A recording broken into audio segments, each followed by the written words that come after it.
My wife stumbled in drunk that morning. Don't ask me stupid questions.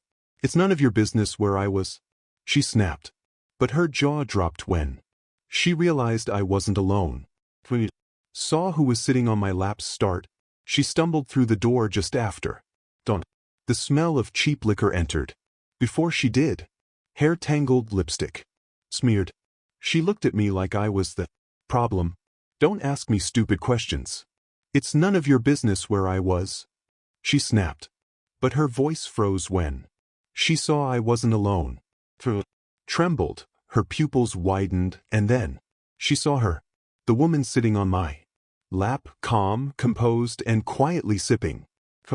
My wife's face turned pale. Her knees gave out. She collapsed.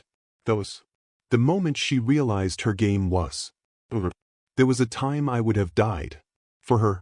We were married for 7 years. The beginning, she was my entire world, my anchor in chaos. She laughed with her whole heart, made promises she never meant to break. I believed her. Believed everything she said. She used to trace my jaw with her fingertips and say, "You'll never lose me." But the truth was, I lost her long before I knew. It started subtly. Missed calls, cold shoulders, a new perfume she claimed was a free sample. The late nights, the evasive answers, the faint scent of someone else on her clothes. I tried to reason with myself, tried to believe I was imagining it. Love makes fools of logical men. The night everything shattered, she left her phone on the counter. It buzzed. From someone named Ryan. Last night was unforgettable. Same place tomorrow.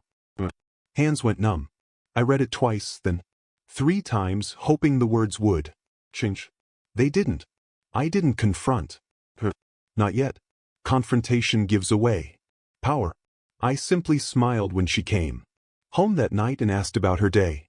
She lied effortlessly. That's when I knew I had to play this differently. Became quiet, watchful, calculating. Started tracking her car's location through the GPS I had installed when we bought it. Precaution back then, advantage now.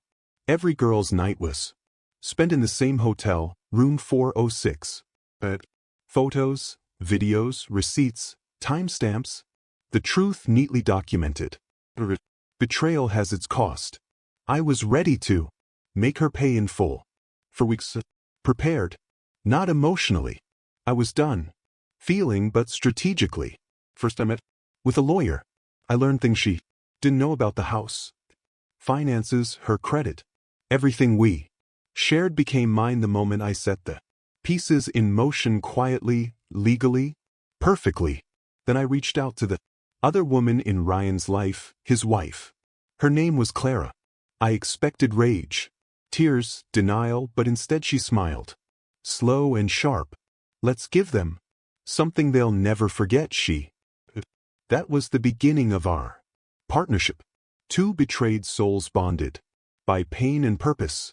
Planned the reveal together down to the minute. Began 3 nights before the morning. My wife thought she was meeting Ryan for a secret getaway.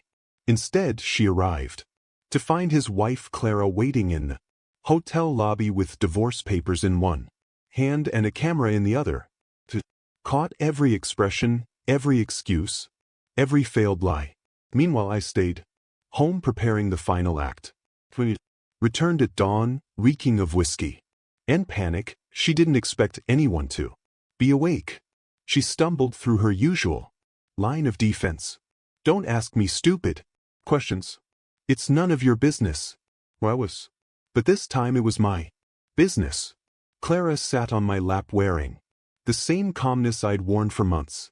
She looked at my wife, smiled faintly, and said, "We finally meet."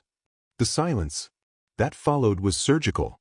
My wife's knees buckled. She clutched the door frame, her breath shallow. What is she doing here? I didn't answer. Let the question hang like smoke in the Clara stood, walked over, and placed an envelope on the table. Inside were photos her and Ryan meeting, every lie. You're not the only one who keeps secrets, she said softly. Then I slid my own folder across the table. My wife opened it. Legal documents, deed transfers, bank closures, evidence of her affair. Shred of power she thought she had gone. She stared at me, eyes wide, whispering, "You can't do this." I leaned forward. Already did. The sound she made then wasn't a cry. It was the sound of realization. The exact moment her world broke in half. By noon, she was gone. Her clothes, her keys, her pride. Word spread fast. Ryan's wife filed for divorce. Ryan lost his job after the photos leaked. Turns out sleeping with a client's wife doesn't go over well in corporate politics. As for me, I kept my calm, signed the final papers, changed the locks, moved on.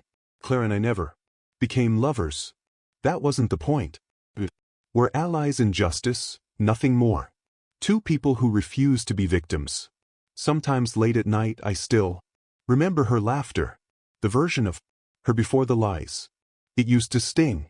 Now it's just a sound from another life. People ask if I regret it. I don't. Regret is for those who act on impulse. I acted on precision. She thought I'd break down, beg, forgive.